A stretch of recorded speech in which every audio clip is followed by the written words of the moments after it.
don't have. You don't have that on your No, thing? I don't. Here. Okay. We need to strike what? Because, she couldn't look at it. I can't look Did at she it. what? She can't look her up there, and I'm not. I'm commissioner, but she can't approve it. So, it should be, chairman, just for. It was up there. So who seconded it? No, I don't blame IT.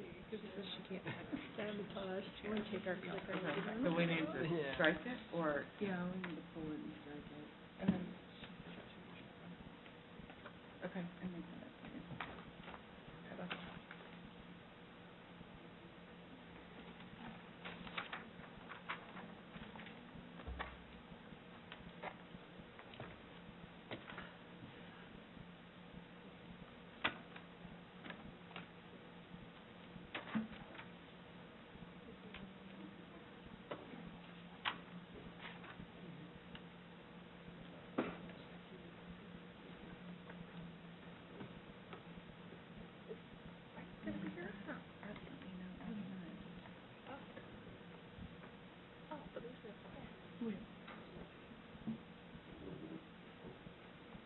A lot more than we had the last one, because it was just Kim and I last time.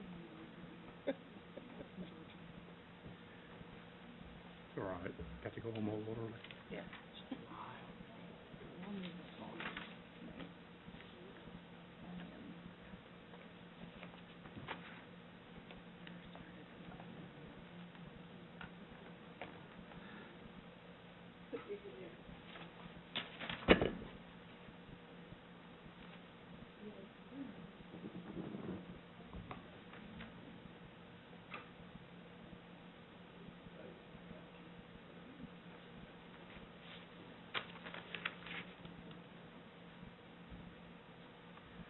Well, good evening, everyone. I think we'll go ahead and get started.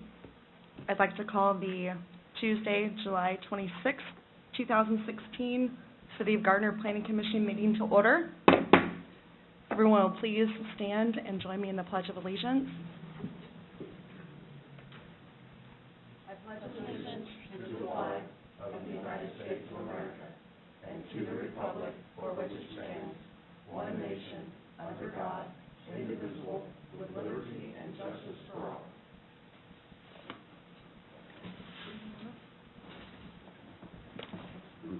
Go ahead and move into roll call, starting on my right. Freeman here. Brady here. Mater here. Robert's here. Lavella here. Quorum is present. Moving into the consent agenda. All matters listed within the consent agenda have been distributed to each member of the Planning Commission for study. These items are considered to be routine and will be enacted upon by one motion with no separate discussion. If separate discussion is desired on an item from either the Planning Commission or from the floor, that item may be removed from the consent agenda and placed on the regular agenda. Is there any item any member of the commission would like to have removed from the consent agenda? There is, under the consent agenda, item number 1, at the bottom of the page, the motion to approve the consent agenda was seconded by yourself, and we would need that seconded by a commissioner. Okay. And on page 4 of the same minutes, in the 7th paragraph down, you're listed as Commissioner Metter, and it needs to be Chairman. Okay. All right. Is there any item any member of the public would like to have removed from the consent agenda?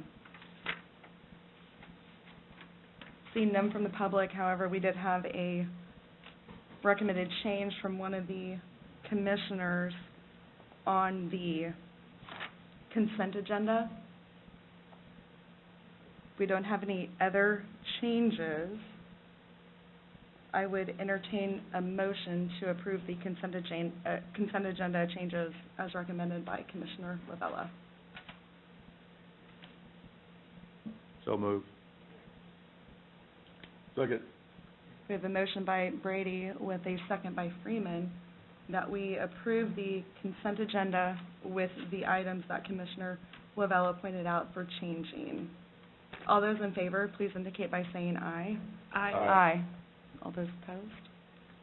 Motion carries with all in favor to make the updates to the consent agenda item of the minutes for May 24th, 2016.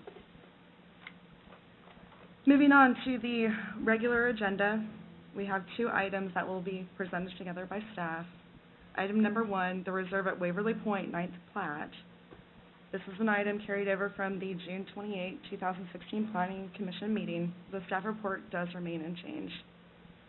Item 1A, FDP-16-02, consider a final development plan for the Reserve at Waverly Point 9th Plat, a 2.9-acre multifamily residential development located north of West Santa Fe Street and west of North Pear Street, submitted by Phelps Engineering on behalf of Ken Rogler of Design Homes Incorporated, as well as item 1B, final plat -16-01. We will consider a final plat for the Reserve at Waverly Point 9th Plat, a 2.9-acre multifamily residential development located north of West Santa Fe Street and west of North Pear Street, submitted by Phelps Engineering on behalf of Ken Rogler of Design Homes Incorporated. Commissioners, please keep in mind that while we'll be seeing these together from staff, there will be two actions needed for each item. With that said, do we have anything from staff this evening? Yes, we do. Great.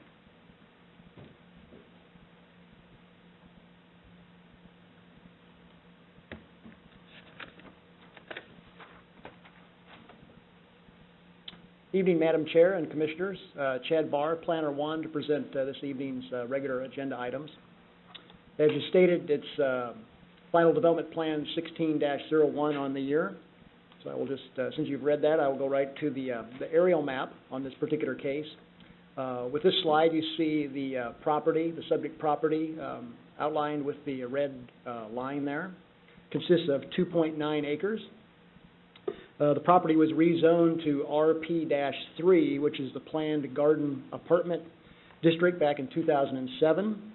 A preliminary development plan was also approved in 2007.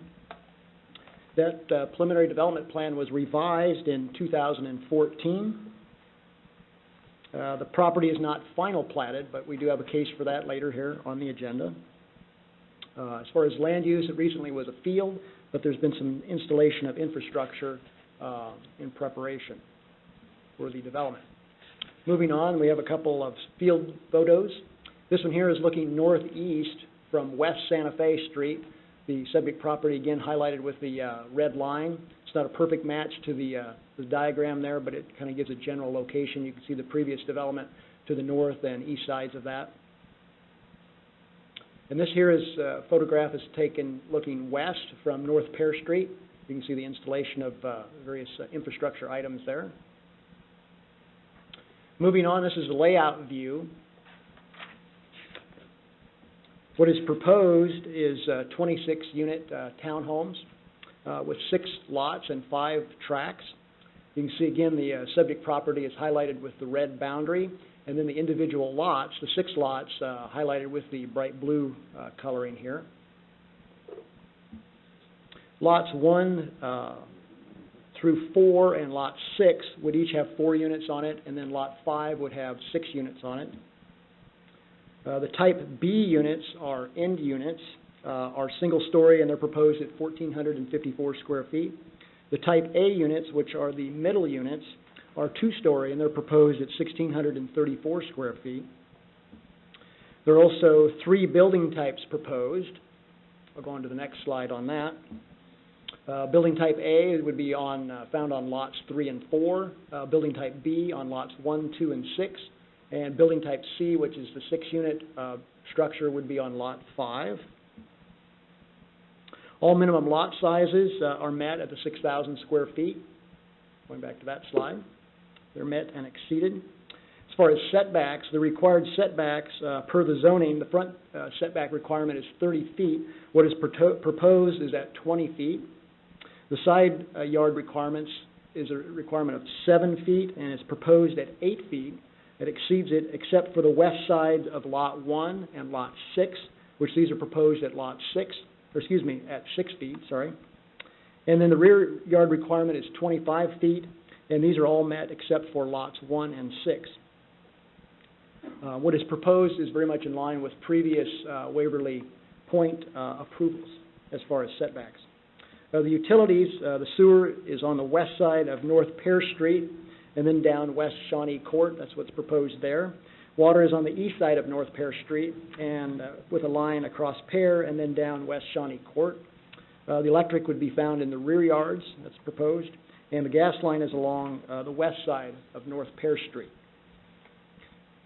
Going back to the previous slide, there's right-of-way to be dedicated through the platting, which we'll see here in a little bit, for West Santa Fe Street, and then also the addition of West Shawnee Court as well.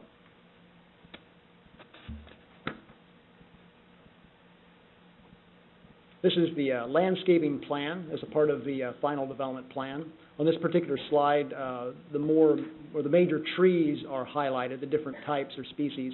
As you can see that, they're around the perimeter and then also around on the frontage along West Shawnee Court, and then on the east side as well as it is adjacent to Pear Street.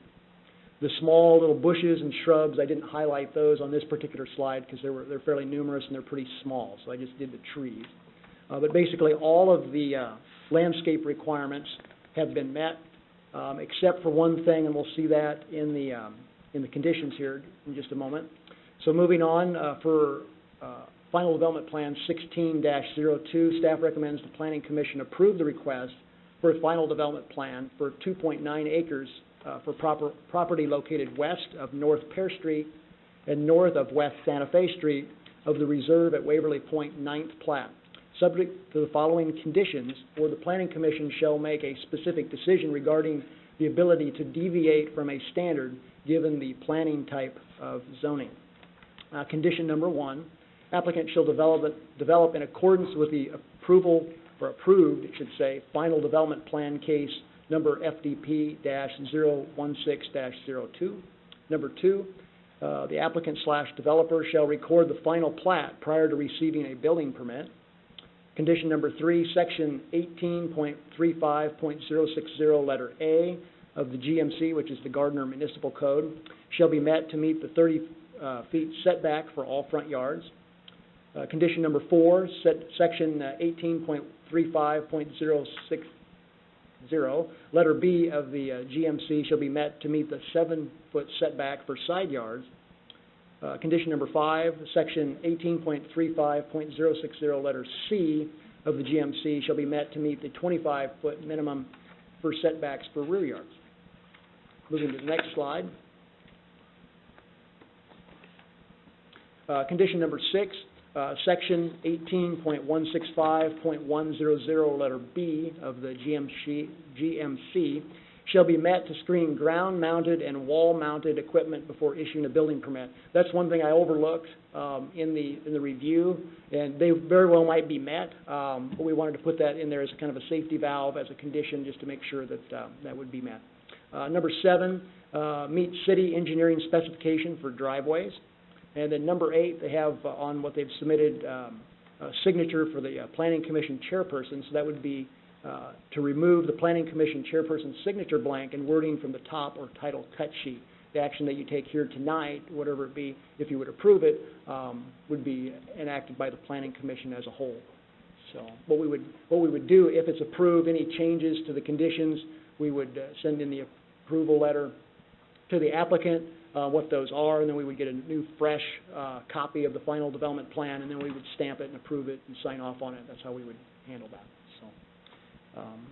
So that would conclude my presentation on that. Let me move on to the final plat, which is item 1B on the regular agenda. It's a final plat 16-01 on the year, the reserve at Waverly Point 9th Plat, located in the same location because it's the same property. Again, it's 2.9 acres in size.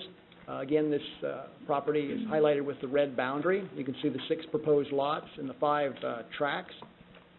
And then you'll also see the dedication, which would accompany the plat, of West Santa Fe Street, additional road right-of-way there, and then all new road right-of-way for West Shawnee Court in the form of a cul-de-sac.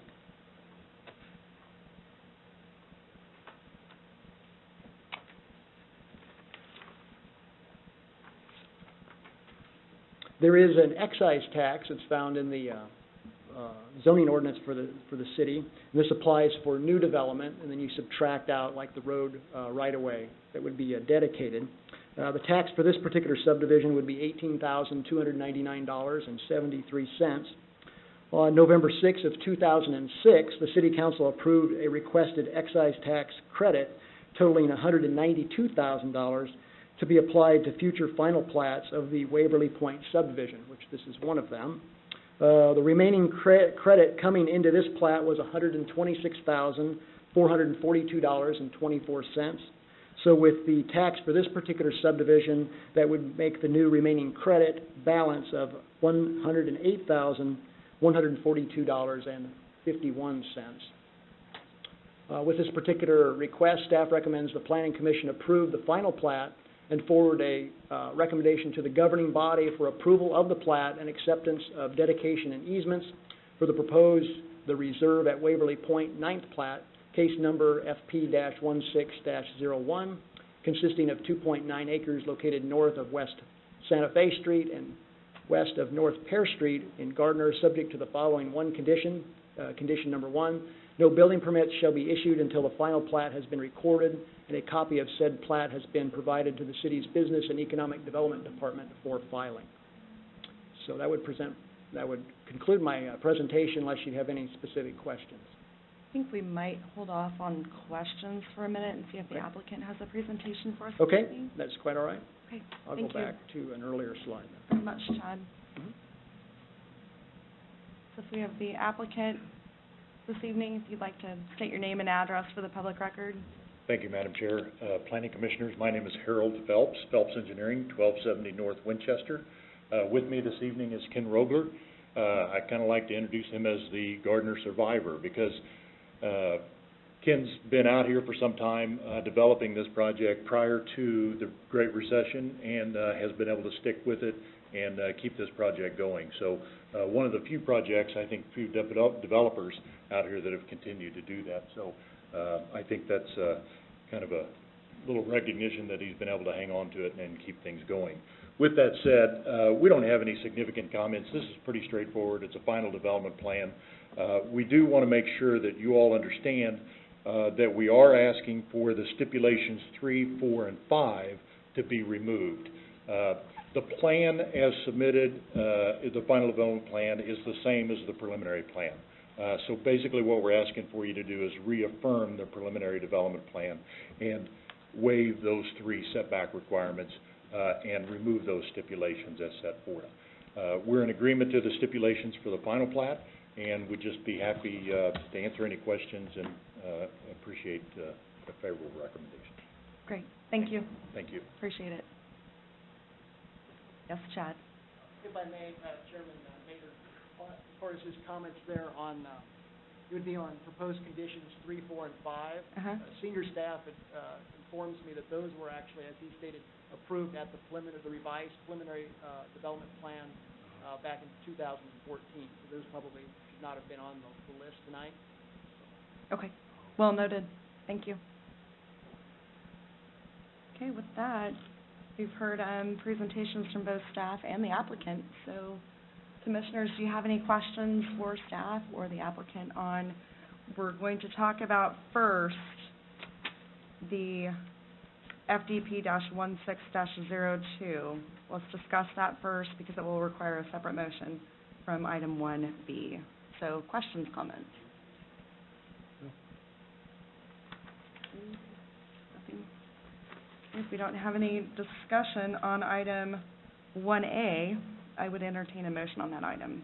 I move that we approve the request for a final development plan for 2.9 acres of property located west of North Pear Street and north of West Santa Fe Street of the reserve at Waverly Point, 9th plat, subject to the following conditions as described in conditions items 1, 2, 6, 7, and 8. Second. We have a motion made by Freeman with a second by Roberts that the Planning Commission approve the request for a final development plan for 2.9 acres of property located west of North Pear Street and north of West Santa Fe Street of the reserve at Waverly Point, 9th plat, subject to the following conditions being 1, 2, 6, 7, and 8. All those in favor, please indicate by saying aye. Aye. All those opposed? Motion carries with all in favor. Moving on then to item 1B, being the FP-16-01. This will be time for questions or comments from the commissioners or staff or the applicant. We don't have any. I move that we approve the final plat and forward a recommendation to the governing body for approval of the plat and acceptance of the dedications and easements for the proposed reserve at Waverly Point, 9th plat, case number FP 16-01, consisting of 2.9 acres located north of West Santa Fe Street and west of North Pierce Street in Gardner, subject to the following condition. Item 1, no building permit shall be issued until the final plat has been recorded, and a copy of said plat has been provided to the city's Business and Economic Development Department for filing. Second. A motion made by Freeman with a second by Lavella, that the Planning Commission approve the final plat and forward a recommendation to the governing body for approval of the plat and acceptance of the dedications and easements for the proposed, the reserve at Waverly Point, 9th plat, case number FP-16-01, consisting of 2.9 acres located north of West Santa Fe Street and west of North Pierce Street in Gardner, subject to the following condition. Number 1 being no building permits shall be issued until the final plat has been recorded and a copy of said plat has been provided to the city's Business and Economic Development Department for filing. All those in favor, please indicate by saying aye. Aye. All those opposed? Motion carries with all in favor.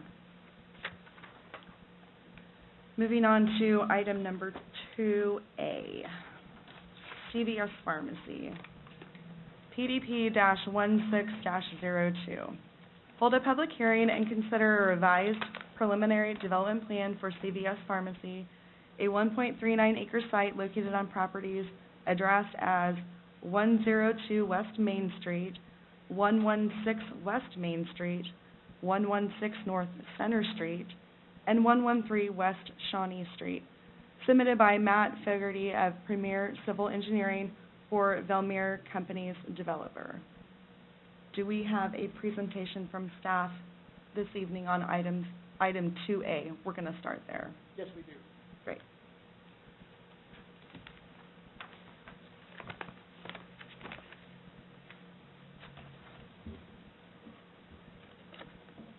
Again, Chad Barr, Planner 1, to present now items 2A and 2B on the regular agenda. I won't reiterate what you've just read as far as their location in town and the applicant and so forth. So I'll go right to the aerial map. So with this slide, you see the aerial map of the subject property highlighted with the blue line. There's 5 properties in that area consisting of 1.39 acres under application.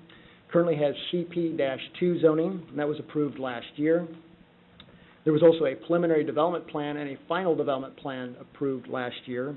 And then in April of this year, there was a revised final development plan approved as well by this particular board. What is proposed is a 9,516 square foot retail pharmacy land use on the subject property. Moving forward, we have several slides of the field, from the field. These slides are not updated from the April case. I thought it was worthy to leave that as is because the trees hadn't leafed out all the way, so you can actually see a little bit more of the properties themselves. So that was the thinking there. So this one here is looking east-northeast down West Main Street. You can see the subject property there highlighted with, well, I guess it's not highlighted, just with the red arrows. This slide is looking west across Center Street.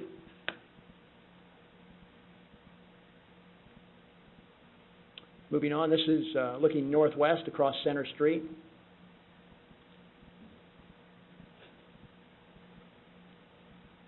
This one's looking west down Shawnee Street. Subject properties on the left-hand side of the slide. This is looking west. I don't think it's west. It's north. It's southeast. Sorry. That's looking southeast at Shawnee Street. And the subject property, again, highlighted with the red arrow. Sorry about that. This one's looking east down Shawnee Street with subject property on the right hand of the slide. This particular slide shows the elevation views that are proposed.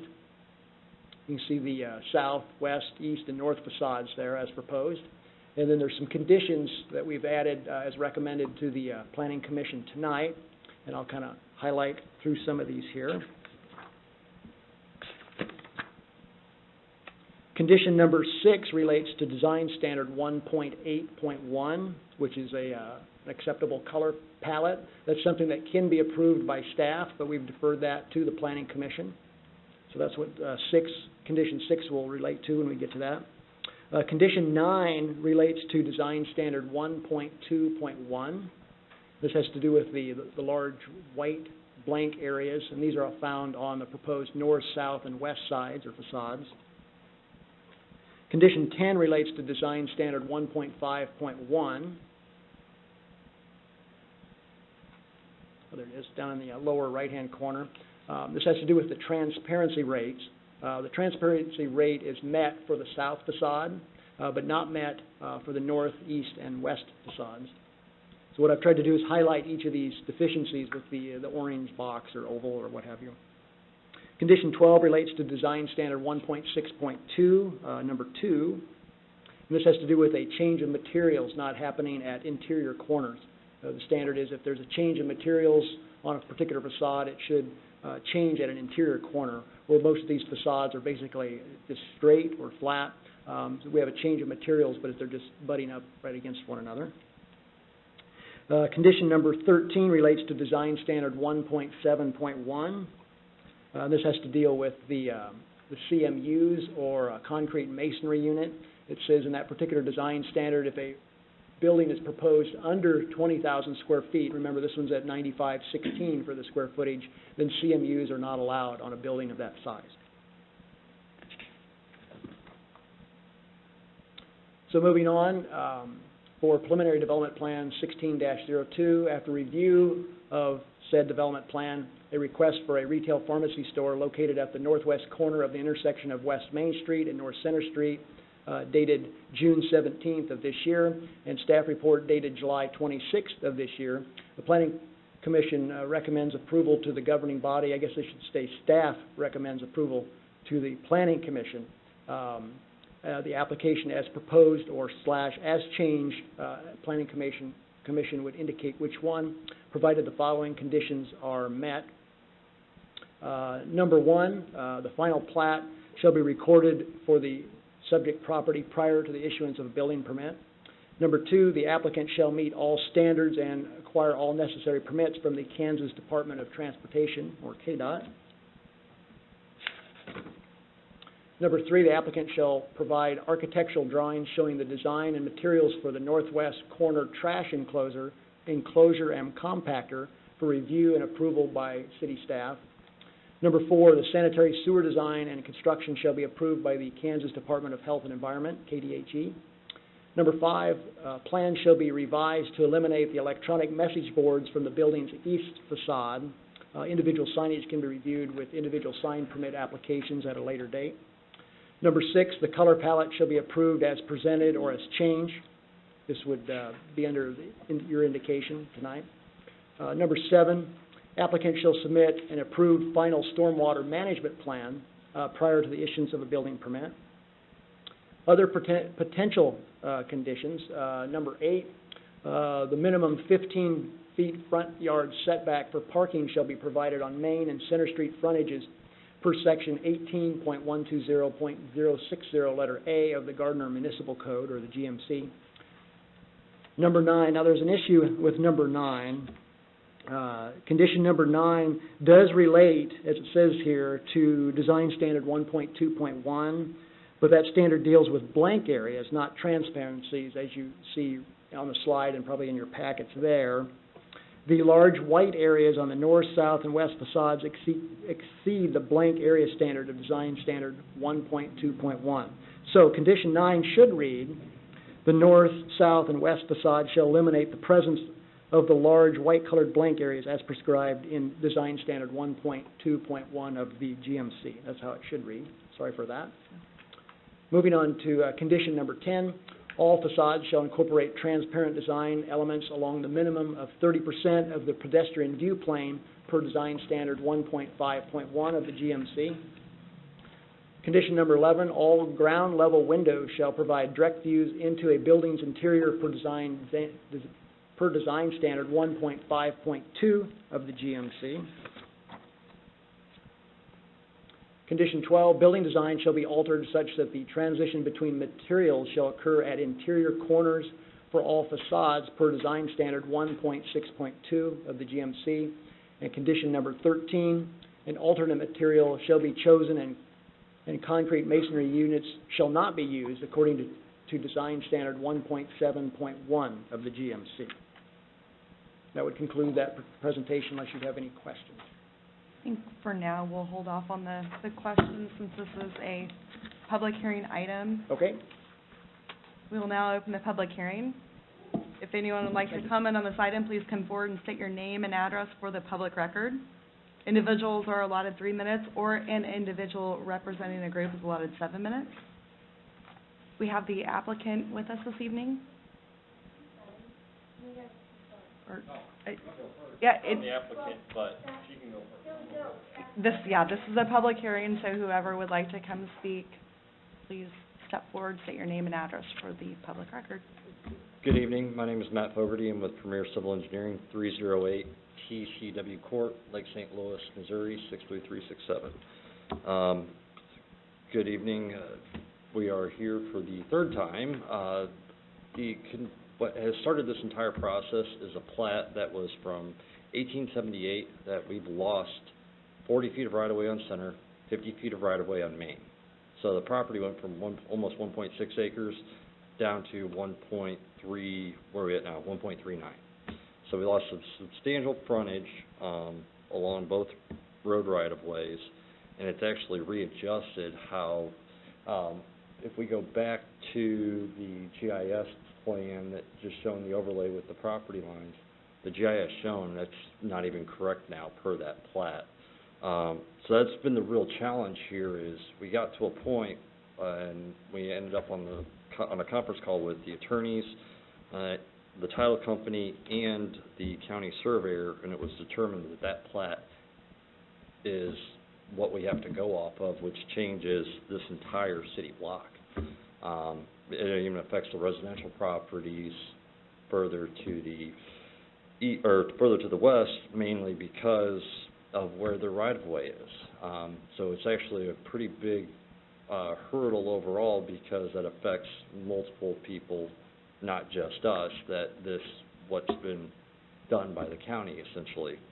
So that's what brought us back here tonight is we submitted our construction drawings into the city, and it was determined that because of the items that are in the right-of-way combined with the setback issues, we are here tonight. The building is the same as what was previously approved, I believe, in April, and the layout, the only items that we've really tweaked is we've pushed everything to the west 3 feet, and that was to get the curb line on Center Street into the property. And we're still trying to maintain a substantial green area between us, the parking, and just to the west, the residential that's there.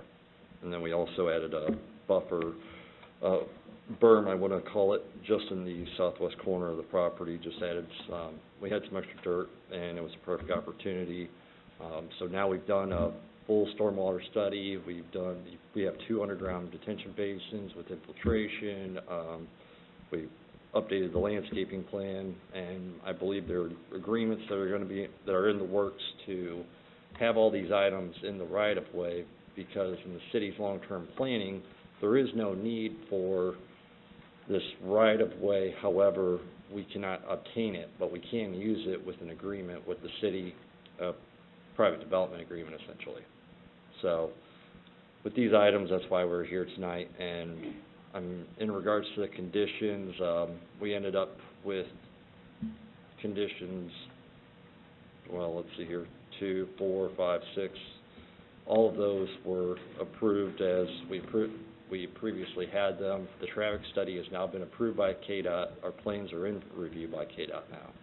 So the intent is to, if all of this goes well, and because of that plat, it's also created additional gaps. So we've had to go back for quitclaim deeds through the state. Because of that plat, we're now trying to get that wrapped up. That's what will kick off the final architectural drawings. So just to give you an overall of where we're at today, it's how we got here, and that's what we're trying to get finalized now. I'll be happy to answer any questions.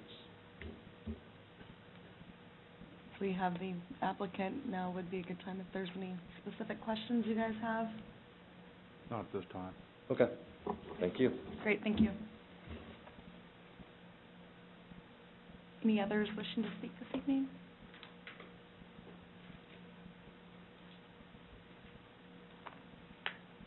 Hello, thanks for entertaining my idea of coming and talking with you tonight. My name is Kathy Coles. My address is 113.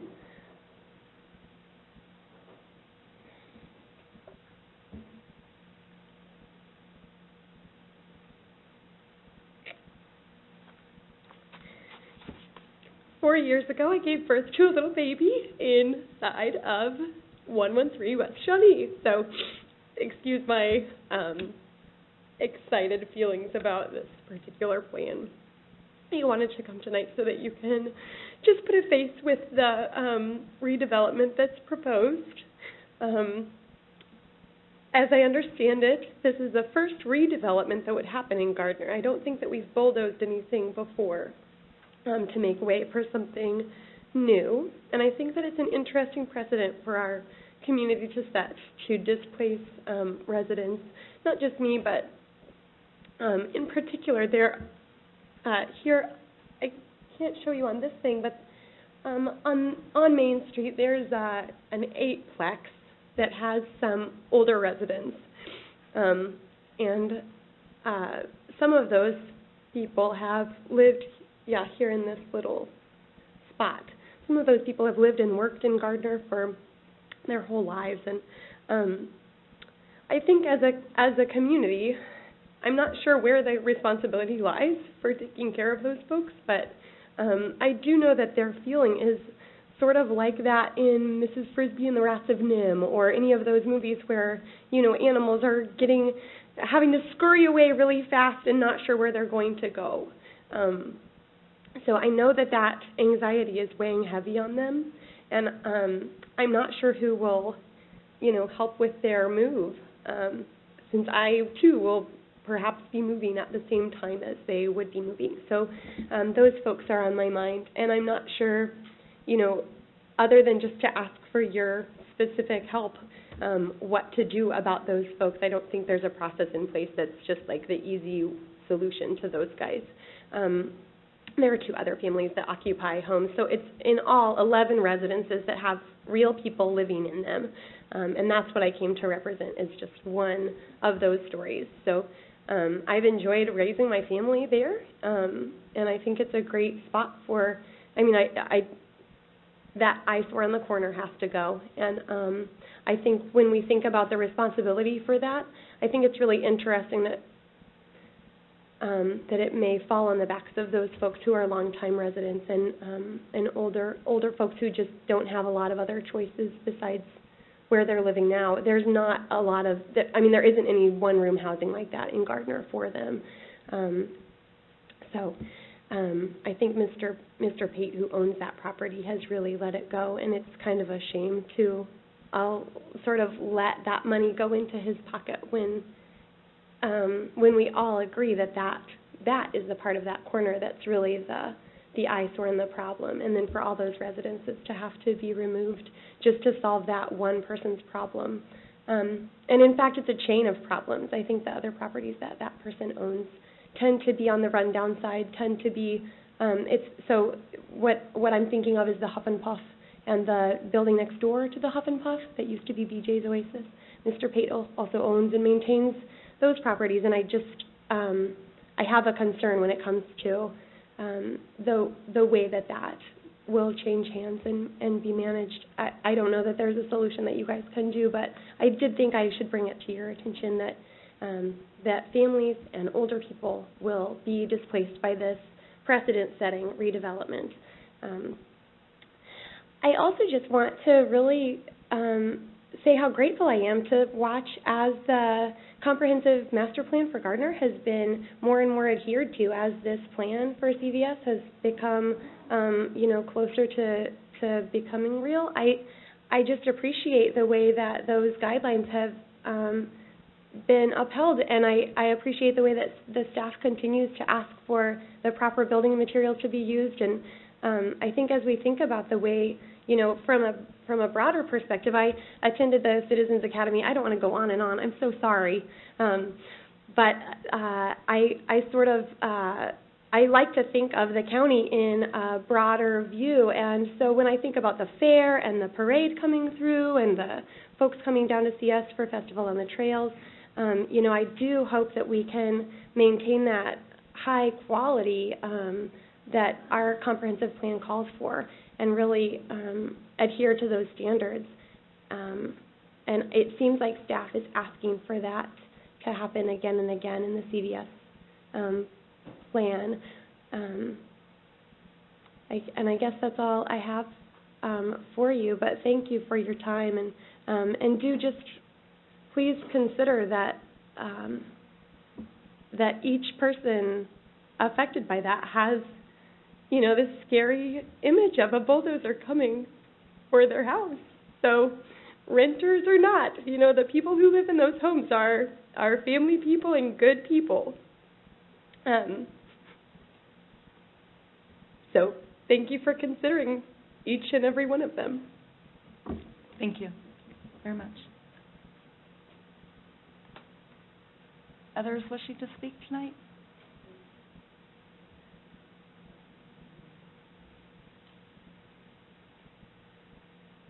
Hello, I'm Holly Hale. I live at 121 West Shawnee. I will be directly next door to the CVS once it goes in. When I first heard of all this and saw the first original plans, I understood there would be no entrance or exit off of Shawnee. And I couldn't quite tell on the new thing they were showing a minute ago whether there will be now an entrance off of Shawnee Street into CVS, which I understood would be right next to my home, where I am now. I am a renter, where I'm presently residing. I've been there 5 years. I heard there were issues with the drive entrances and exits. Am I correct in this assumption that the driveway will now be right next to my house? That's the current. And when I first heard of all this, and I went to the very first meeting or whatever, that there would be no entrance or exit off of Shawnee because of all the kids and family residences there. So it concerns me greatly that this was changed. I'm not real thrilled about it being in my backyard or anything, but I'm extremely not pleased hearing that this exit and entrance is going to be right next to the house. That's a lot more noise level for the neighborhood, a lot more traffic. It's hard enough now getting out of Shawnee to cross Center. And with that there, it's going to even make it more complicated. I work right up the street, so especially during the school year, that's kind of a busy area. And with that entrance and exit, I just don't see the necessity of it being right at that area. I don't know if could be any other planning for that, but I thank you for listening about my concerns, and if it can be changed, that would be great, awesome, I'm sure I'm not the only one. Most of the families that are over there this evening are busy with their kids. I mean, there's a lot of kids right there, and that's a lot more traffic right there at that intersection and right at that end of the street that you know, because they said, oh, no, we're not going to do that, and now they're doing it. So it's like, we don't have any power or say-so in this, and it's really frustrating. Thank you for listening. Thank you. If it could be changed, is there any possible way that would be altered? I think that might be something that we can discuss during the planning commission discussion, just to see what staff has to say, see what the applicant might have to say. We can do that during the planning commission discussion after the public hearing closes. Thank you very much for that consideration. Thank you. Have a good evening. Oh, this might be proved to be exciting here. Sure. Hey, look at that.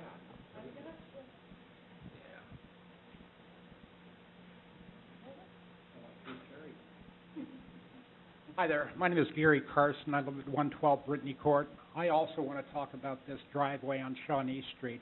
Have there been any traffic studies done by the city on this driveway and the amount of kids that play there during the day, during the night? And did the planning commission take that into account? Yes, there have been studies done, and I'll write those notes down. Since this is a public hearing, we'll answer those questions during discussion, but I'll make a note of that. What I'm really concerned about is the Shawnee Street itself is the outlet for kids that live in the entire neighborhood back there. It's the only way that they can get to the library and the swimming pool. And since there are no sidewalks in that neighborhood, they all walk in the street. So I'd like the entire commission to take that into account. And I'd ask you to go down there at 5:30 in the afternoon and stand on the northeast corner of the East Shawnee and North Center, and stand there for a little bit and wait for traffic to build up, try to cross the street, see how that works out for you, because cars don't stop. But the whole thing about it is that you're adding now even more cars to this little intersection that, well, I can't really say anything else, but I think it's a terrible plan. And there are a lot of kids that live in that neighborhood, and that's their only path to the library and the pool. And you're just going to put them in more danger. So that's all I have to say. Thanks. Okay, thank you.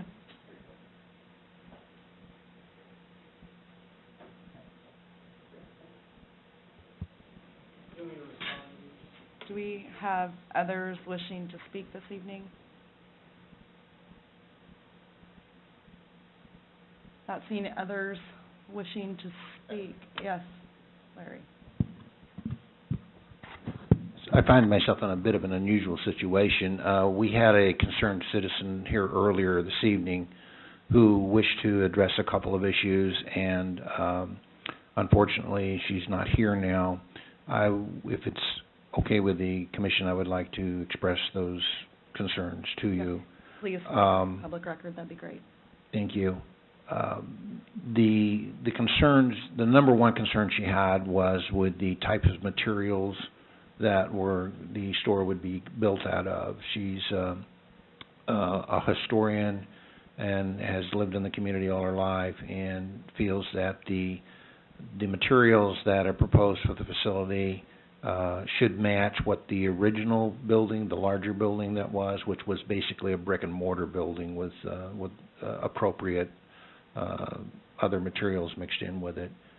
This building design, she felt like was similar in color, style, and palette, but was not, of course, of the same materials. And so her concern was that the materials themselves wouldn't really be compatible with the rest of the historic nature of the community.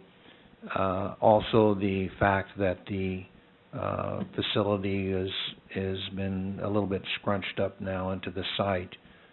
She wanted to reiterate her concern with, again, with traffic in the area. She does understand that KDOT has provided a traffic study, and that they have made their decision based on the traffic design, that they can have a left turn into the entrance, no left turn out, and that's been accepted by CVS and by KDOT and by the city. And the fact that they're putting sidewalks on 3 sides of the building does help address some of the concerns for the children, as there will be a sidewalk on the north side of the facade that's outside of the retaining wall, and an improved sidewalk and a handicapped ADA accessible cross-style ramp would be put into that intersection that does not exist now. So those are improvements that are being phased in with that, and she was appreciative of that fact. So those were her main concerns. Great. Thank you, Larry, for bringing that up. We don't have anyone else wishing to speak this evening. I'd entertain a motion to close the public hearing. I move that we close the public hearing. Second. We have a motion made by Lavella with a second by Freeman that we close the public hearing. All those in favor, please indicate by saying aye. Aye. All those opposed? Public hearing is now closed. With that said, this is now the Planning Commission discussion on item 2A. Any comments, questions for staff? We do have the applicant here this evening. I did take a couple of notes. I think Larry talked to the traffic studies and some potential calming effects to be placed on West Shawnee Street, but there might be some additional questions that the commissioners might have that would like to be answered. I think it's important to know in regards to the Shawnee Street, that's something that we've discussed each time that's come up. There's also going to be signage as part of that to deter traffic from exiting and turning left out of there. I don't know if we decided to be prohibited or just the signage of not a through street, but of exit out of that back entry. One time I thought there was going to be I think there's going to be an island median or something in the road, a isn't soft there? island Yeah, or something. Talking about a speed bump. Jack? Speed bump. A speed Go ahead, bump there. Commissioner Freeman, on your question there, yeah, it is proposed, you can see in this particular, Right. you can see in this particular slide that, mouse following, okay, good. That what is proposed would be a median strip, kind of as a traffic calming type of Right. device for West Shawnee Street, and then also about right in here, there would be a sign that says not a through street, and I think then on the way down or somewhere along the West Shawnee, it would say not a through street as well, in hopes to deter traffic that's not supposed to be there from being there, I guess. And then my understanding is as far as the location on the West Shawnee entrance point there, that was moved more to the west to allow for like stacking and traffic movement on the Right. interaction with Center Street. So one of the main differences between this application and the one that was presented at the Planning Commission in April is that the store is moved over a little bit to the west and a little bit to the north. So it's a little bit things are a little bit tighter on the west side. I don't know if that addresses. Right. The reason I asked is I wanted to make sure that the people that spoke this evening understand that these weren't things that were taken lightly, that have been considered each time it's come up. And it becomes a fact where we need to manage as most effectively as possible the traffic, not only from a street perspective and back up at that major intersection, which requires really, in my perspective, the need for a second entry point, but also within the site itself in trying to exit out on busy roadways. And that's one of the reasons when each time this has come up, the commission as a whole has approved the plan as proposed with the exit to the north side. So I'll explain that from my perspective, what I've heard every time it's come up and why we've ended with the plan this way. The developer themselves might have a little bit more input, but that's where we've led them to. The other areas that have come up for concern through this are things that we've talked about each time, the variances in the building materials, the facades, the other items are things we've talked about before. So I think, from my perspective, we're continuing with the plan that we've already approved with just the minor changes due to the difference in the plat and the plat approval process. I'll have to wait here. You're right. That's correct. This is my first city council meeting, so I've not been privy to all the previous discussions. Can somebody from staff give us a synopsis of what other patrons have said prior to this meeting about their concerns or in favor of? I could share, forgive me, it's been very similar to what we've heard this Yeah. evening. It's been concerns for the homes and the residents, and the displacement has been one of the major things that's come up. Ms. Coles, I believe, apologize, has spoken before about the same thing, and it's definitely something that's a very difficult thing to manage because they are owned by an individual who's chosen to sell the properties themselves for development. So from a city's perspective, it's hard, but that's generally been the two things we've heard tonight as the major of the location itself and the home displacement, and then the traffic management have always been the two major things that we've heard from the few residents that have spoken, and each time it's generally one or two people that have. Does everybody remember it the same way? Yes. I think that there have been some people who have talked about the comprehensive plan and whether the way that the building is going to be planned is fitting into that, into those strategies, especially as a Yeah. process. Cassidy, my apologies, but in order to have you be heard for the rest of the commission, the public, well, if you'd like to, go ahead, come forward. We'll be completely flexible. This is, Then Gary can have his say. yeah, come on up. That way we can hear you. I think there's a big picture that has also been brought up that's probably, I'm doing a disservice to it by, being, living where I live and noticing this concern, but the CVS plan continually has these deviations that are far from the way that the comprehensive plan asks for things in this area to be. It's a special corner because it's right across from the funeral home. You kind of want those folks to be able to ignore whatever visual noise might be happening around that funeral home, which is a beautiful building. It's right across the street from the downtown area that's in this corridor that's really selected as a special area where we want to take special concern to make sure that the buildings look and feel like they have the character of Gardner.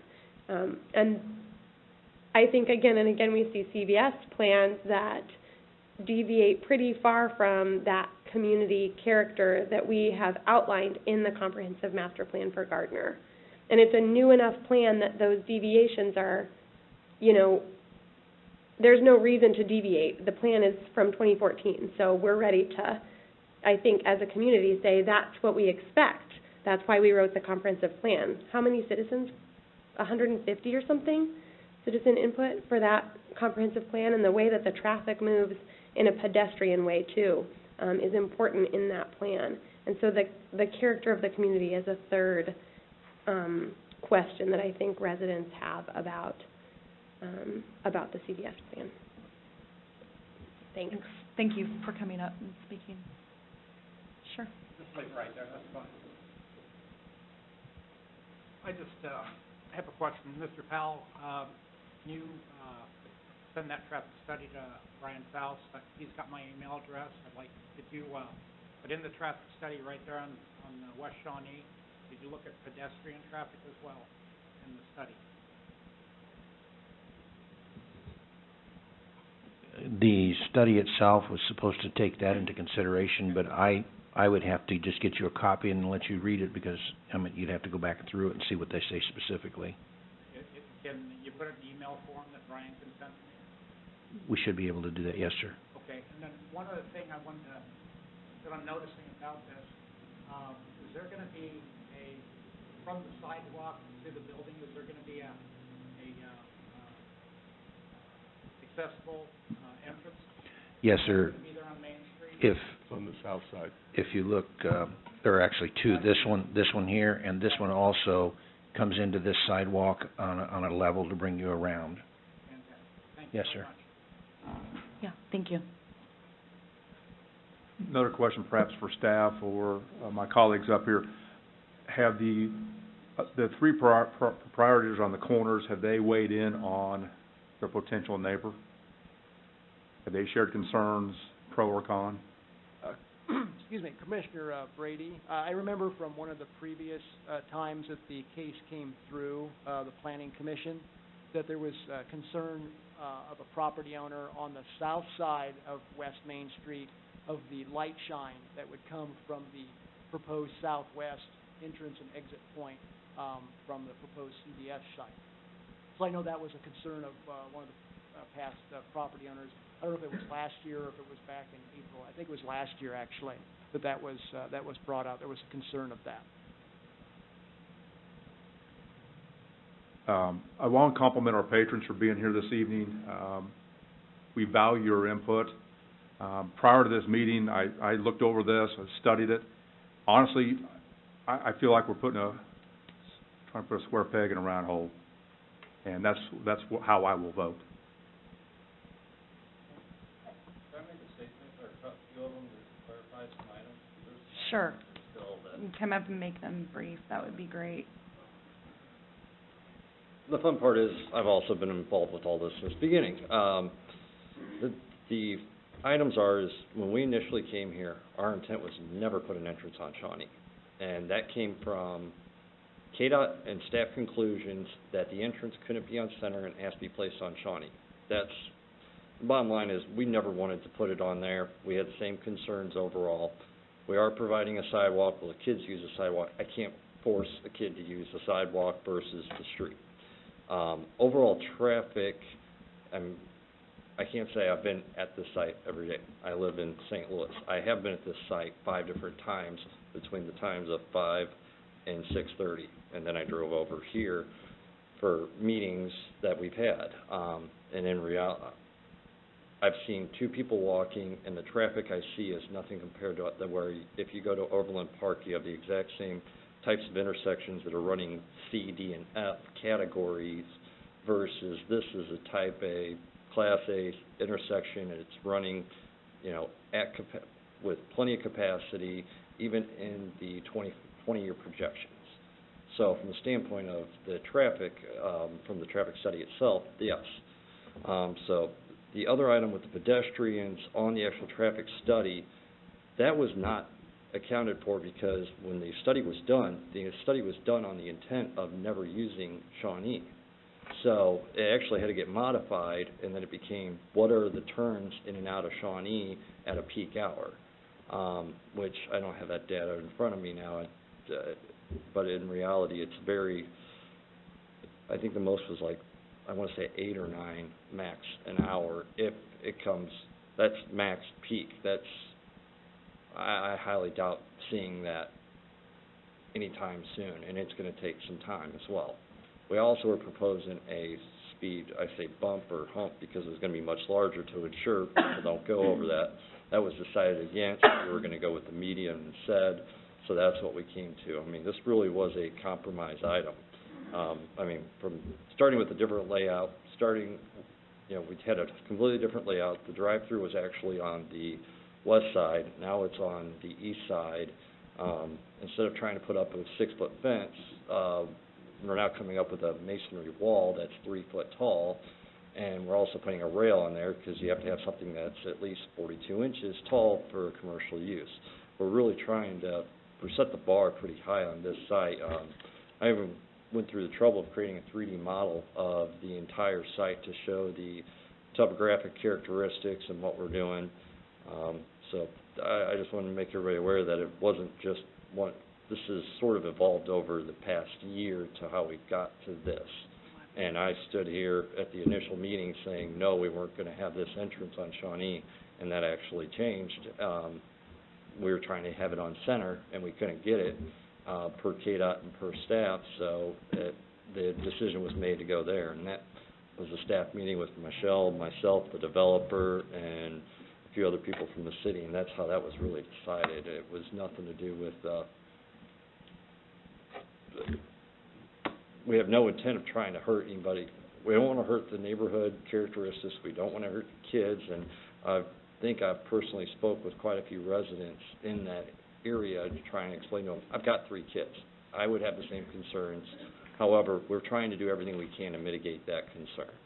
But overall, this is less than 10,000 square feet. It's a small building compared to, this isn't a Walmart going right next door to this house. The peak traffic is very minor. If we were on the Missouri side, it wouldn't require a traffic study unless the city required it, just because the amount of traffic that would actually be generated from that is less than 100 trips a day total, and that includes pass-by trips, which is mainly I think 60% of CVS is passed by, people that are already using that route. So that's how a lot of this was, they don't generate a lot. It's less than a bank, it's less than a fast food user, it's less than a gas station per trip generation. So I just want to point all that out again, which I don't have the specifics on hand, but I can get those pretty quickly. Thank you. Thank you. Someone else want to, yeah, come on up and speak at the podium. My concern, yes, my concern is this medium you're talking about? Median? Yeah, Uh-huh. that they're gonna, is that like a concrete barrier, or is that just like a extra strip? I'm going to look to I don't know what you mean by Okay. medium. Chad. Madam Chair, the median would be a raised concrete, and there would be like an area of like Okay. grass or brick or concrete in the center. Okay, that looks like that would be right in front of my driveway. So that would make it, I could only turn right out of my driveway. What, I can't go left there if I want, to avoid all that traffic, to get back out? If you put that right there, it looks to me like it's gonna be, It'll be I was between your gonna say- driveway and the property line. Yeah, I was gonna say, I think it's gonna be right there. Mm-hmm. yeah, well, there's two driveways right there. That's gonna make it so, Well, but Chad, leave your, yeah. and then the other people that live right across from there could only turn right then. Am I correct in that assumption? If it's a concrete barrier? I don't think it's going That, in front of that just seems like that's not, I have not, we've seen the concept, but we've never seen an actual, architectural engineering drawing to say this is exactly where the median's located, so okay. That's, that's what it is. it's, I guess if we could, yeah, pull it out. I mean, that's what this is. This shows us exactly where the plan for that development is. So the Okay, edge does of the it- property line, Mm-hmm, and this rendering here shows it. there it is. Okay, okay. That's Okay, right, perfect. right before our driveway Yes. then. Okay, and in Mhm. between the other two, sorta. So it won't block driveway access. Okay, okay. Thank you very much. That's my question, because I couldn't tell on that other. Sure, understood.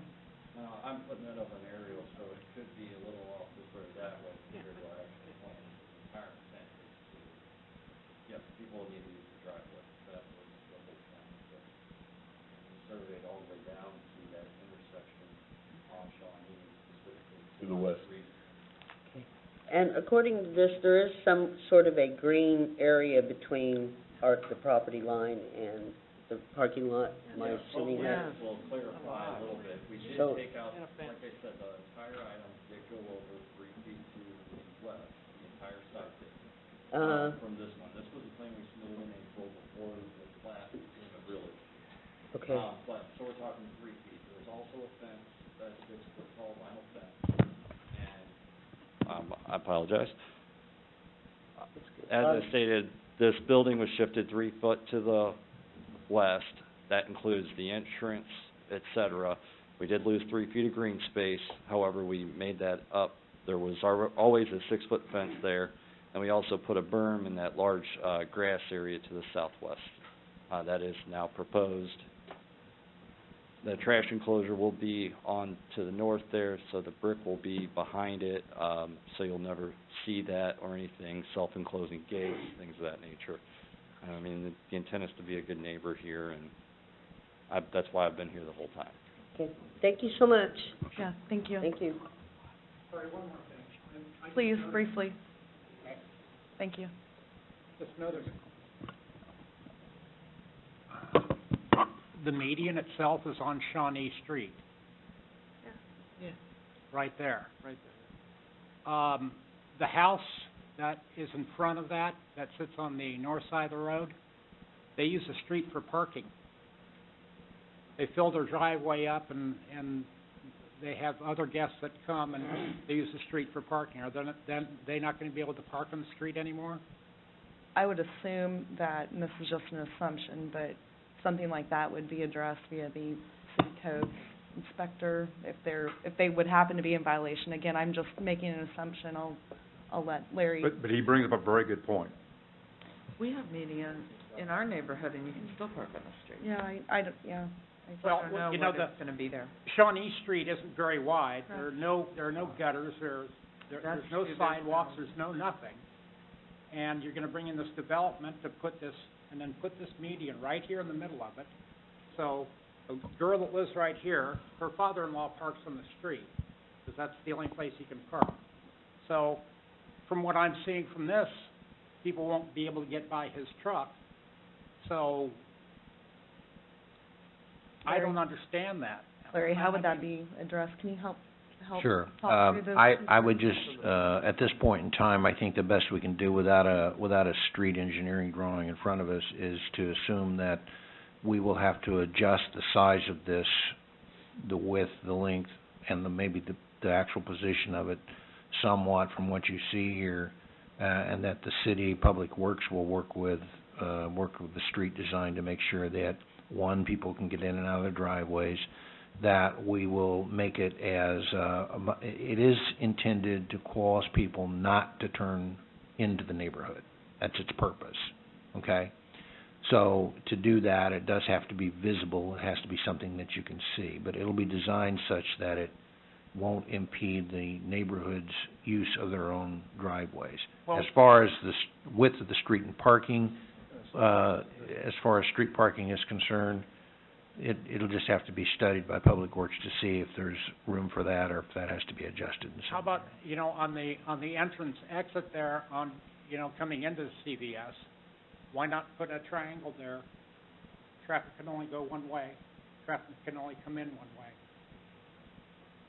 Why not put the little triangle to where cars leaving can only turn right and cars coming in can only come in from one direction?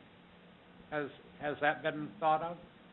One of the things that was looked at is having access off of Shawnee Street if you were coming from the west, that you Right. could pull into the back facility. So if you put the triangle up, you wouldn't be able to also to have access if you were coming from the east on Shawnee Street. You'd be blocking one of those points if you put the triangle in place. You'd be removing one of those access points from the north if you put the triangle up in order to do so, which then feeds back into the traffic issue to have all the access go through the southwest entry. I think if the people living in that neighborhood actually saw this drawing as compared to the drawings they've seen before, I think you'd have about 100 people up here tonight. I had no idea about this median on Shawnee Street, and I'm going to let every neighbor on Shawnee Street know about that.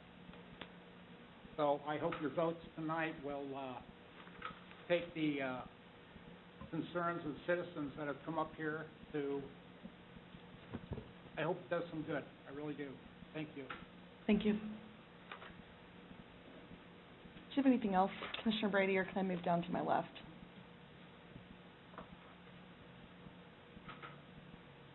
Okay.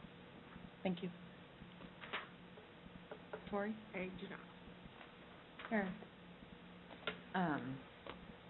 I have also felt like we're trying to fit a round peg in a square hole, and this is such an emotional issue, and there's nothing that you all have said this evening that I wouldn't feel the same if this was going in my backyard. But CVS came to us a long time ago, and, they wanted this space, and they have hung in there revision after revision. They've done all these studies, paid everything. For whatever reason, they want this property, and they have decided that with all their studies and everything, that this is going to work in this town. And what's hard is what we are charged with as planning commissioners is, does this fit the design code? If it's a little off, is it acceptable for development? And I truly would feel the same way. I really would. And it's just a very difficult decision to make, but I try to remember what we are charged with to do, and take the advice of staff about what is acceptable, and that's all we can do. That's all. So remove the emotion out of it and look at it as a plan. And as if it. We don't have any other questions or clarifications from the commission. I would entertain a motion on item 2A. Trying to make sure I get the wording correct.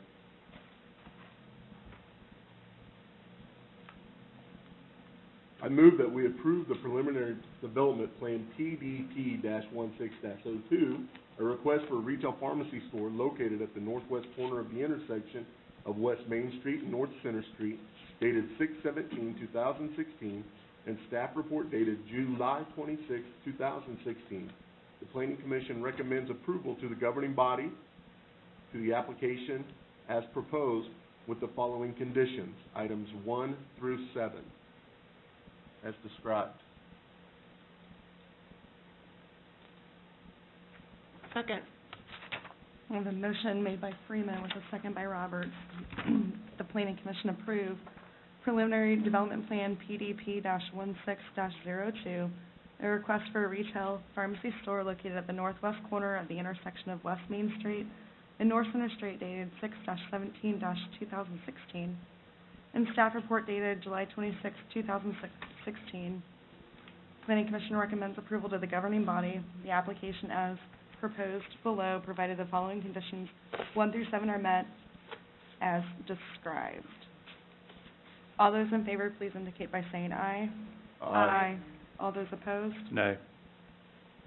We have 4 in favor and 1 nay. Motion passes.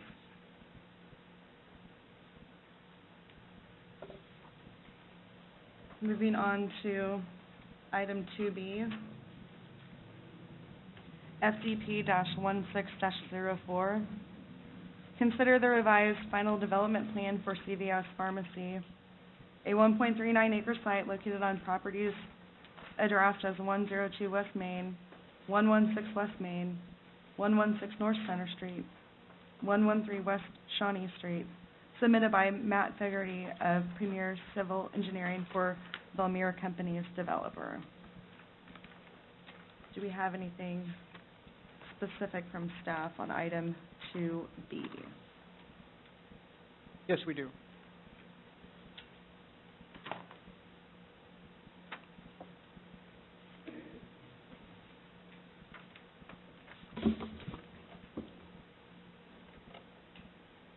Yes, so this is for final development plan 16-04. So we begin here with this particular slide, which is the landscaping plan, which is an addition that you'll see to a final development plan. It's a distinguishing thing from a preliminary development plan.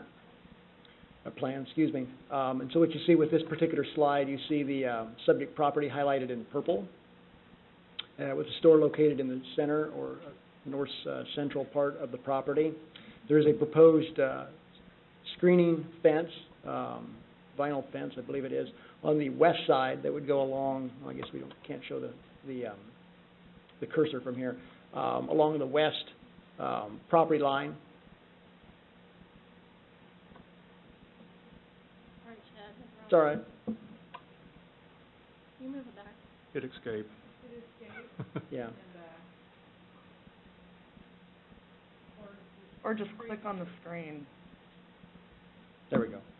So if you can imagine along the west property line, there'd be a vinyl fence in addition to the plantings, and there is a berm that's in that southwest portion that's planned. Then you'll see the various plantings. In total, there's I believe the count is like 53 trees proposed to be added, and I think it's 240 either shrubs or evergreens for the site.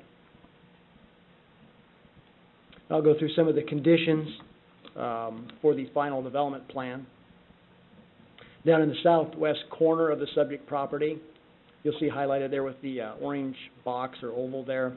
Condition number 2 relates to the maximum 35 feet wide driveway standard. That's the maximum that's allowed, but 40 feet is proposed. Condition number 3, that same area, relates to the driveway curb radius, which the ordinance specifies it has to be between 5 and 15 feet on the radius. 25 feet is proposed for the south drive.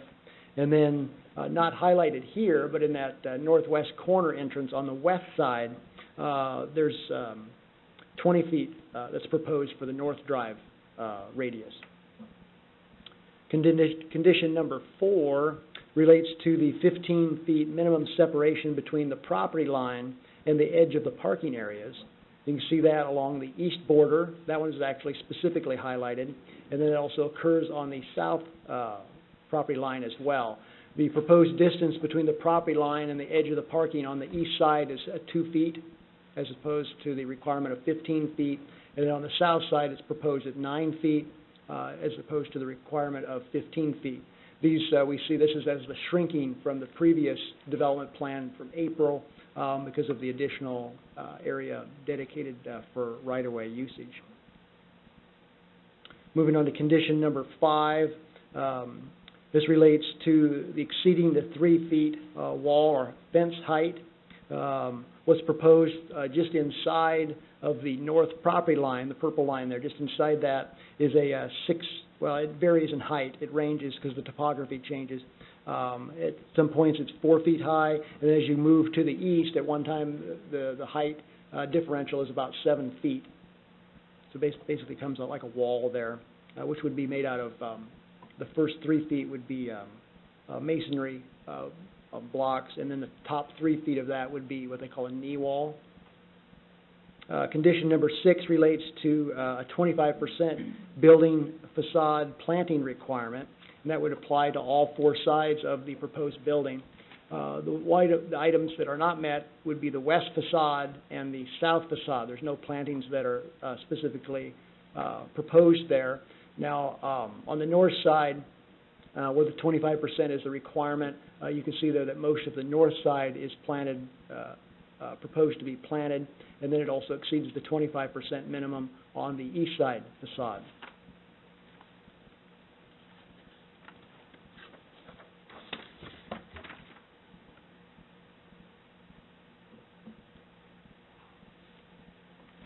So the recommended motion on the final development plan, after review of the final development plan, FDP 16-04, request for a retail pharmacy store located at the northwest corner of the intersection of West Main Street, North Center Street, dated June 17th of this year, and the staff report dated July 26th of this year.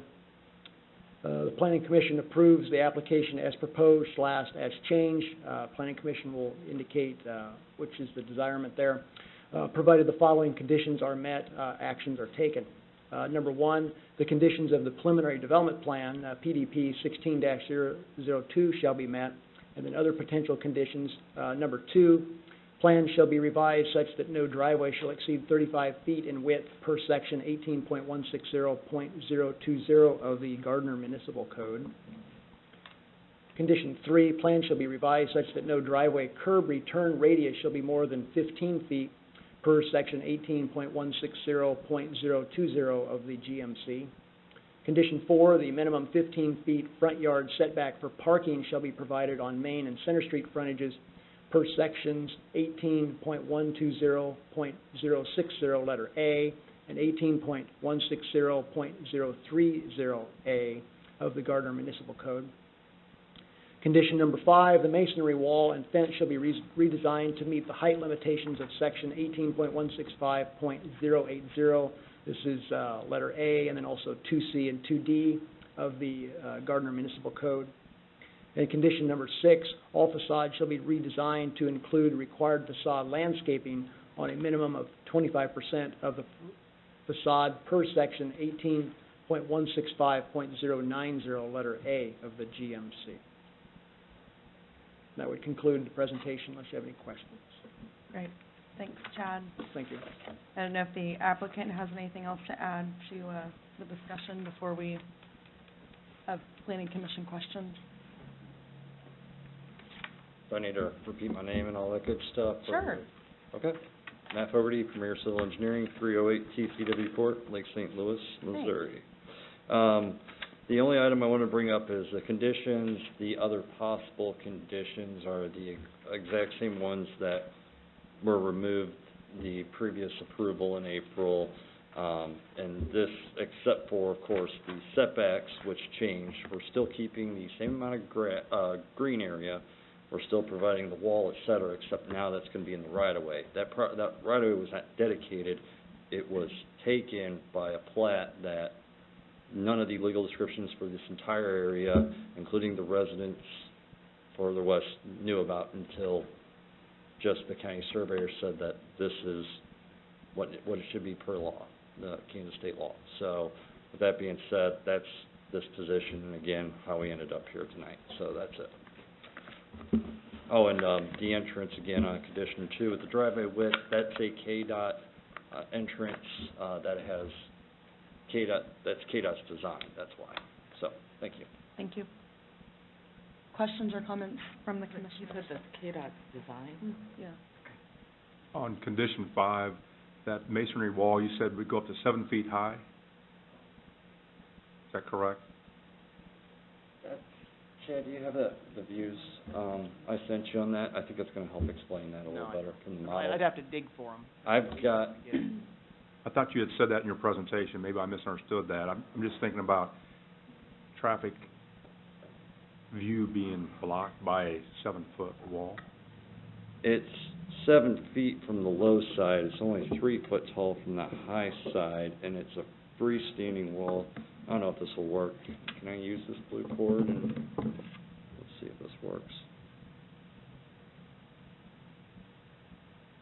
Is there any way I can get to the screen from just plugging this guy in or not? Oh, hold on. I think that's why. The other end is not plugged in.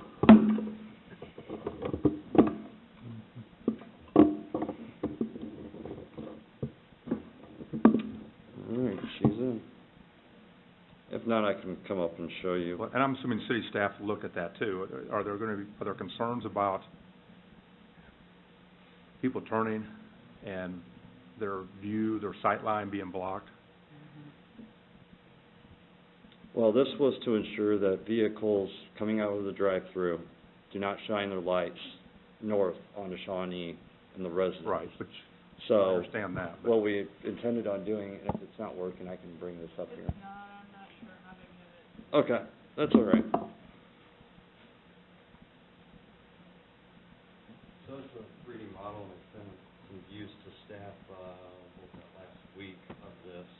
Now, this is done in SketchUp, so it's not 100% perfect, but it gives an idea of the topography, because I did take it from the Civil 3D surface that was created at the time. it's on the inside of that sidewalk, which will help a little bit on the sight lines. Yes, sir. The cars will also be past the wall before they make any traffic decisions for sightlines. I can just, They would be looking at that, the low end, Yeah. when they were making that decision. Yeah, and this is from the intersection of Main and Center of what, this Main Street here. So that's where that wall starts at 0 and it continues to work up.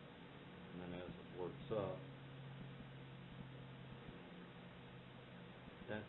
this is actually a freestanding wall to help block that, and that's the wall from before. So really the wall is only 4 foot tall, 4 to 5 foot tall at the highest point. That's for a wall that you really need, but then we also added 3 foot freestanding on that to provide extra visibility or blockage from the lights or from the parking lot in general, just to shield the residents.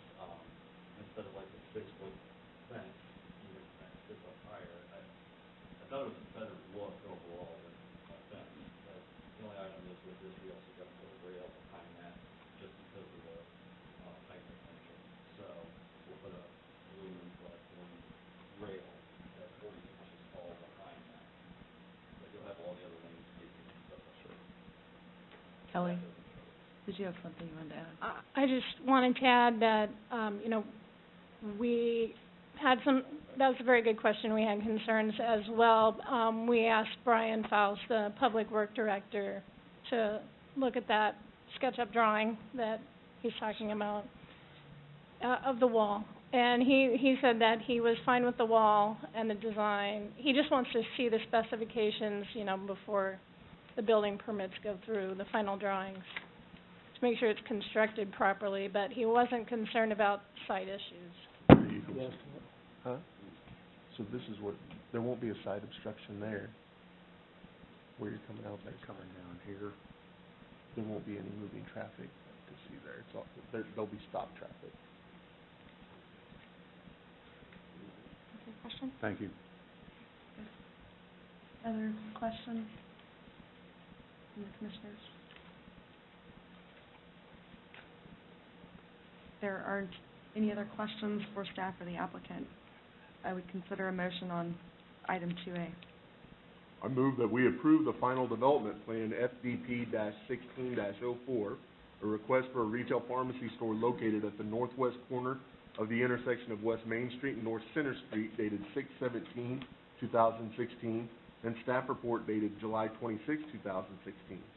The Planning Commission approves the application, provided the following conditions are taken.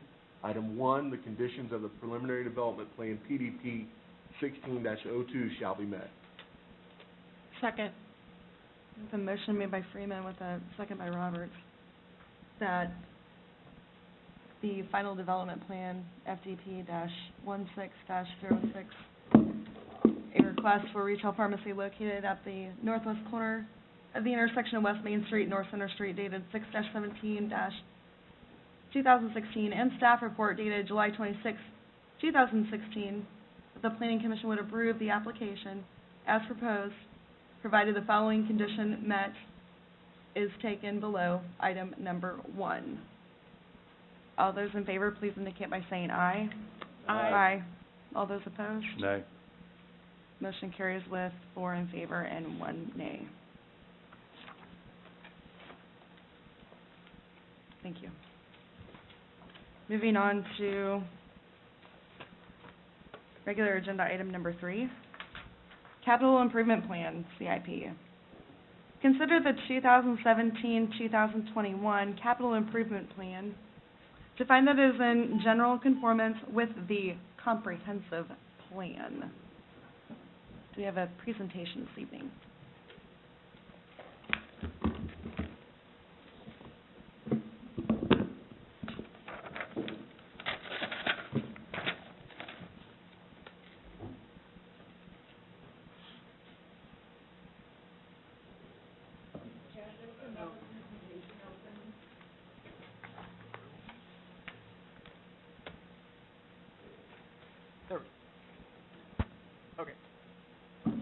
Good evening. Tonight's presentation on the Capital Improvement Program has 3 major sections to it. First, I'll provide an overview on the CIP. Then I'll go over the results of the conformance report. Then I'll provide staff's recommendation. The reason we're reviewing this CIP here tonight is because, according to Kansas statutes, it's the Planning Commission's responsibility to review the CIP and ensure it's in conformance with the comprehensive plan. The CIP has 4 major components. First, we need to identify community needs and develop projects to address those needs. We have several guiding documents. We have the comprehensive plan, we have the master plans for the city, and we also have utility assessments. And we also garner city or citizen input to help guide our projects. We also need to determine the costs. That includes both the initial cost and also any ongoing costs that would affect future budgets. The next process is to prioritize capital requests. Generally, we have more project requests than we have money to actually fund them. So we ask department directors to first prioritize their projects. And then administration department and finance department review the projects to make sure, 1, they're financially feasible, and then 2, they're aligned to council's strategic priorities. And finally, a CIP must contain a financing strategy. Essentially, we need to create a schedule of when the projects should occur and how we will fund them.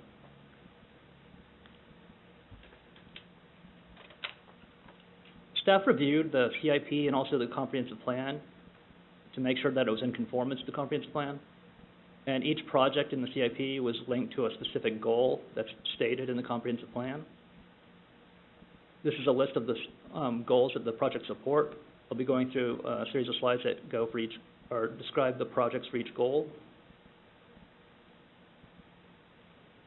The goal of supporting growth is mentioned in the comprehensive plan. It includes residential, commercial, and industrial. The first project, 191st and Gardner Road realignment, was specifically mentioned in the comprehensive plan. It didn't mention how they would be realigned because it's a visionary document. It described that we need to study the interchange to see how we can support growth. This project will also take care of some traffic and safety issues. The West Star interconnection will add capacity to our electric system.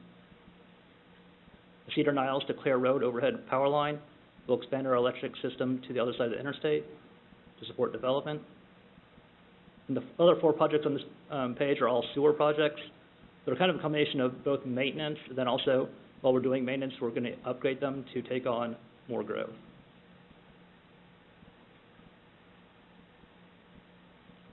Another goal is to maintain safe and efficient transportation network. We're entering phase 2 of our trail reconstruction. This is funded by the special sales tax that recently got passed. And then we have basically our major roads we want to rehabilitate and make sure, these are major traffic ways, there are a lot of traffic, and as we grow, they're going to be heavily used, so we want to make sure we're maintaining them properly. That includes several projects related to Center Street, 175th and Waverly intersection reconstruction, 175th from Waverly to Poplar reconstruction, installing a signal at Moonlight and Madison for traffic safety, then Waverly from 175th to Madison, then rehabbing Moonlight Road.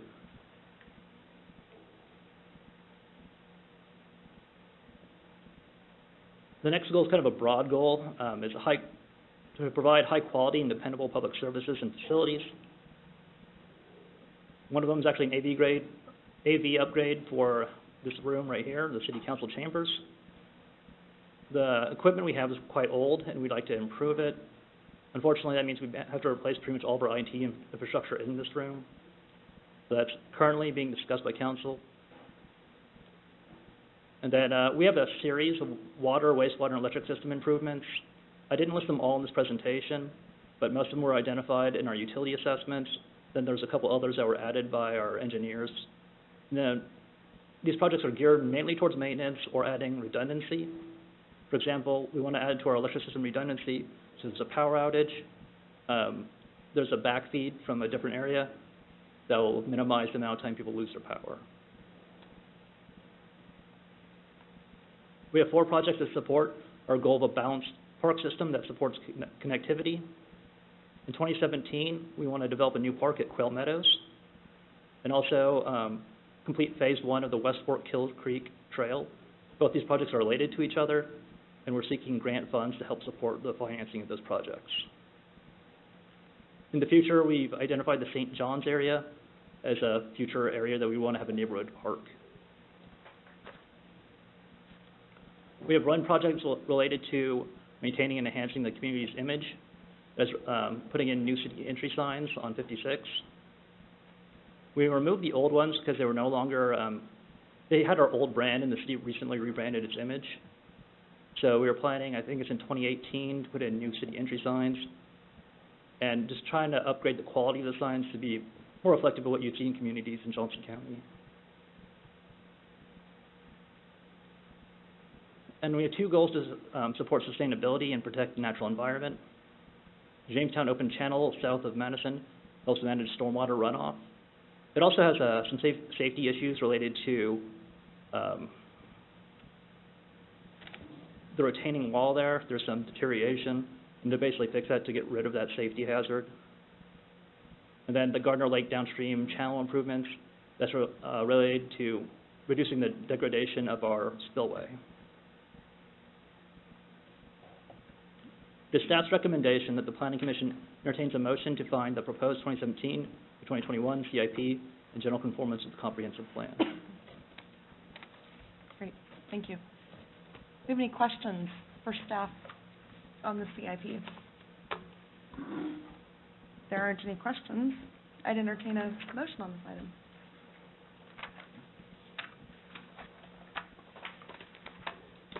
I move that we find the proposed capital improvement program in general conformance with the comprehensive plan. Second. We have a motion made by Lavella with a second by Freeman that the Planning Commission will find the proposed 2017 through 2021 capital improvement program in general conformance with the comprehensive plan. All those in favor, please indicate by saying aye. Aye. All those opposed? Motion carries with all in favor. Thank you. Moving on, item number 4, election of officers. Hold the annual election of the chair and vice chair of the Gardner Planning Commission for the 2016 through 2017 term. Michelle, would you like to walk us through a quick review of the bylaws? Sure. Thank you. Michelle Leiniger, Principal Planner. The bylaws of the Planning Commission require that yearly the commissioners elect a chair and a vice chair for the Planning Commission. In the staff report, I've provided the excerpts from the bylaws stating what the duties of the chair are, the duties of the vice chair. There's also the duties of the secretary. The bylaws identify the city administrator or his or her designee as the secretary, which is Larry. And all the rest of the staff, more or less. So that's something you don't need to worry about. That's already established. But what the commission needs to do tonight is nominate and elect both the chair and the vice chair. There are no term limits as far as how long somebody can be the chair or vice chair, so it's just up to your discretion who you feel would do a good job. Our current vice chair is not here tonight. We're also missing Brad. So you can consider them too. Yeah, that was a good clarifying point. I didn't think there would be any reason to disqualify them because they were absent. No, not necessarily. I think so. Just wanted to. I didn't hear one way or another whether they would like to or not like to be nominated, so we'll leave that up to you. So we recommend that you nominate and elect a chair and a vice chair for the 2016-17 year. Okay, thank you. With that, we can start with a nomination for chair. I'm going to abstain from the vote since I'm current chair, so I'll open it up to the commissioners here. Is there anyone who would like to make a recommendation nomination for chair for the 2016-2017 term? I'd like to nominate that we retain Adriana Metter as the chairman of the Planning Commission. I'll second that. Okay, we have a nomination by Freeman with a second by Brady that Adriana Mader remains as chair of the Gardner Planning Commission for the 2016 through 2017 term. All those in favor, please indicate by saying aye. Aye. Those opposed, I will abstain. Motion carries with 4 in favor and 1 abstention. Vice chair, who would, do we have any nominations or recommendations for vice chair of the Gardner Planning Commission for the 2016 through 2017 term? I'd like to recommend that we retain Brett Leimer. Second. Okay, we have a nomination by Lavella with a second by Freeman that we retain Brett Leimer as vice chair of the Gardner Planning Commission for the 2016 through 2017 term. All those in favor, please indicate by saying aye. Aye. All those opposed? And we don't have any abstentions since Brett's not here tonight. Great, that ends the rest of the regular agenda. Looks like we have a couple of discussion items on the agenda tonight, one being land development code update and then electronic packets. I don't know who on staff wants to talk to those. I'll take that one. I feel like we need a drum roll here, please. I know, right? You want one? Because the land development code was passed at the very first hearing by City Council. They were very complimentary of the document. I think they were very pleased with your work and thankful for your work. So we also thank you. You put in some extra meetings for 3 months in a row. It was a very diligent effort on your part. We are quite busy as staff, preparing all the documents and review sheets and templates and guides we need to implement that code starting next week, August 1st. And we're progressing pretty well. Michelle's taking care of the applications, and so we're going to be ready to roll. Awesome. That is great news. I know I sat in the peanut gallery for that meeting, and I also had to give City Council a round of applause. So it was long process. We did a good job. So thank you guys for staff for putting that together and working through with the consultant on that. I know it was a lot of work for you guys as well. Yep, thank you. And then electronic packets. What's the scoop on that? I don't know anything about it. All right. Okay. Well, YouTube. It's a short discussion. Short discussion. I agree. The thought process, and forgive us for a little slowness there, the thought process is that the amount of paper that you're receiving in these packets is pretty phenomenal sometimes. We do have the ability to use the small tablets for you to use here in the office chambers when they're at the meeting, which would be an extension of this unit. You would still have staff presentations and everything on these units, and then you would have what you would have in a paper packet on an electronic format that you would be using in place of all the paperwork that you currently get. The problem we don't know is we're not sure how much at-home electronic capability everybody has. So what we probably need to do, number one, is see are you all capable of receiving an electronic packet via email at home, which you would then review your packet at home, and then when you came here, you wouldn't need to bring a computer. We would have the tablet for you here to use for the electronic format. However, if the paper format is still desired, we can still do that. So we're just trying to move a little bit out of the paper zone and into the electronic age. Our current city council currently receives some both ways. Most of them get an electronic packet, but there are still times where they receive some paper documentation. So for the most part, we were just trying to elicit your interest in moving towards electronics as far as you receiving this, so you wouldn't have someone dropping off a big packet in your mailbox. Well, not in your mailbox, that's not legal. On your front porch or wherever we put it for you, in your front, inside your door or what have you, just to see how you wish to go forward with that particular concept.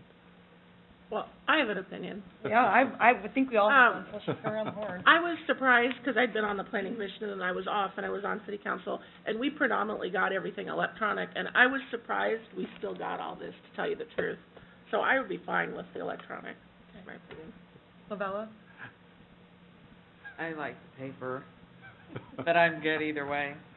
I think what you'll have to do is make available by print for those that might request it. Yeah. I have a feeling Brad enjoys the print copy as well.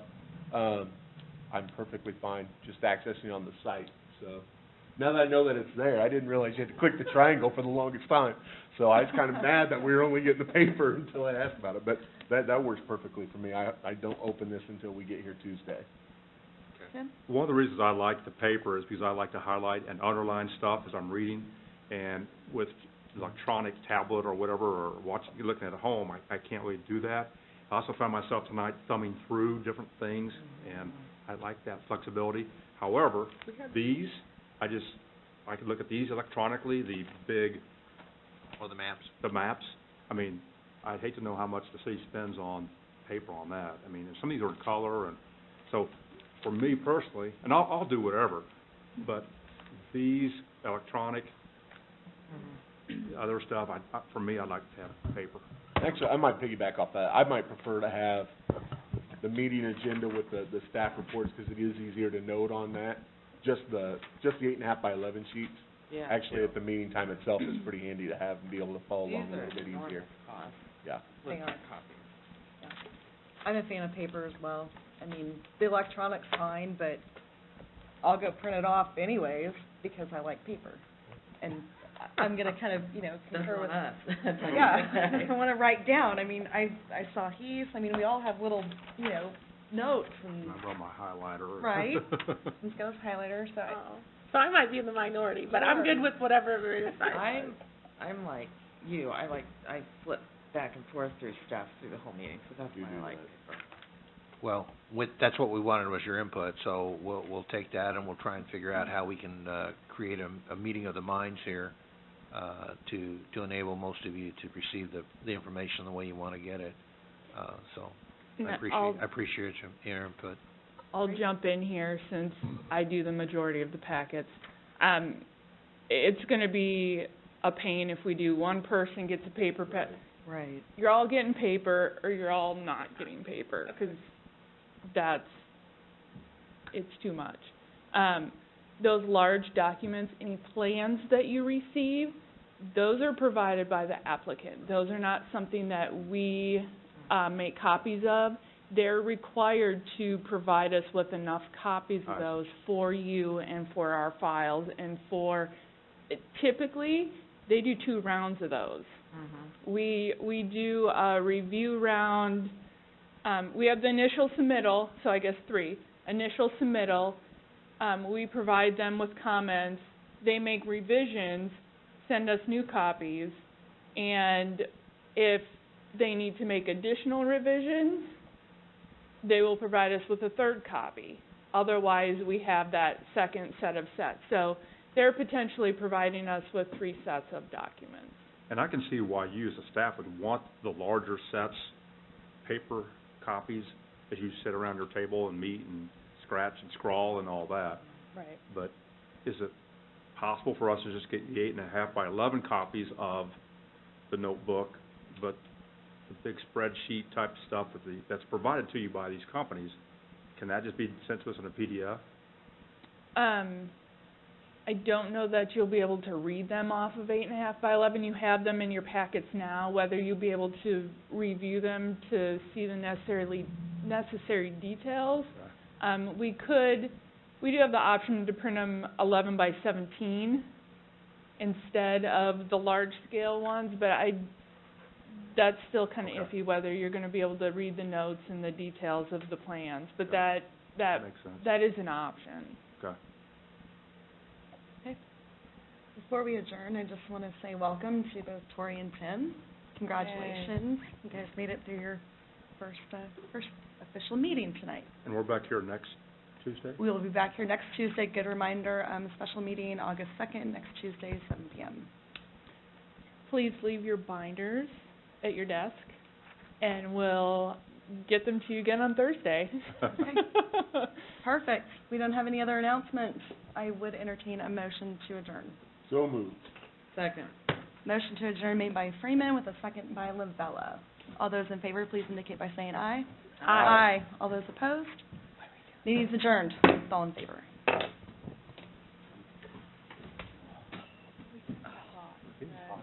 Yeah, a little bit. You guys have a good night. Thank you. Good night, guys. Thank you all. Oh.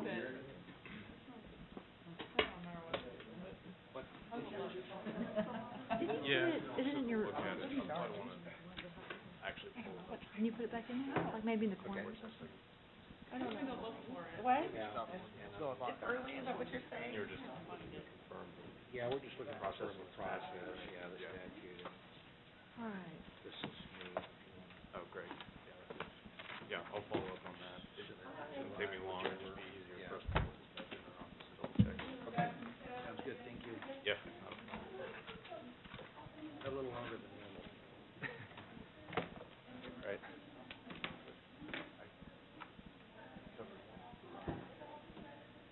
Maybe a month or two ago now, one of the ones that did the development code. Oh, That okay. one went long too. Just when I knew that there was a possibility of that. Yeah. Well, I was really amazed that the city council voted that through on one pass. We were all kind of going, Yeah. they must have been ready for that one. There was a lot in it. Yeah. Sure. Have a good one. Sir? Night.